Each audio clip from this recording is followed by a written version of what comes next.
નમસ્કાર મિત્રો, વિડીયોમાં તમારું સ્વાગત છે। જી હા મિત્રો, અત્યારે હાલના મોટા અને મહત્વના સમાચાર સામે આવી રહ્યા છે। તો મિત્રો, સમાચારમાં વાત કરીએ તો અમદાવાદમાં કાયદો અને વ્યવસ્થાને પડકારતો એક વધુ ચોંકાવનારો બનાવ સામે આવ્યો છે। શહેરના વાડજ વિસ્તારમાં જૂની અદાવતના કારણે કેટલાક યુવકોએ એક સગીરને જાહેરમાં નંગ્ર કરીને દોડાવ્યો અને ગંભીર આરોપ સામે આવ્યો છે। ઘટનાની જાણ થતાં જ પોલીસે તાત્કાલિક કાર્યવાહી કરીને 2 આરોપીઓની ધરપકડ કરી છે, જ્યારે અન્ય આરોપીઓની શોધખોળ ચાલુ કરી છે।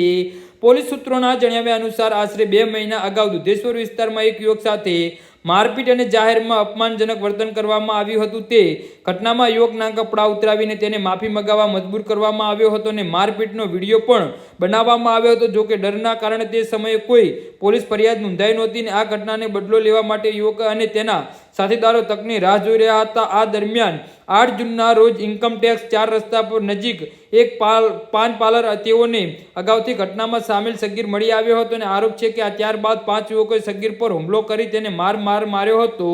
જી હા મિત્રો, તો આના વિશે તમારું શું કહેવું છે તો નીચે અમારી કમેન્ટ બોક્સમાં જરૂરથી જણાવજો અને અમારી યુટ્યુબ ચેનલને સબસ્ક્રાઇબ કરવાની ભૂલતા નહીં। ધન્યવાદ।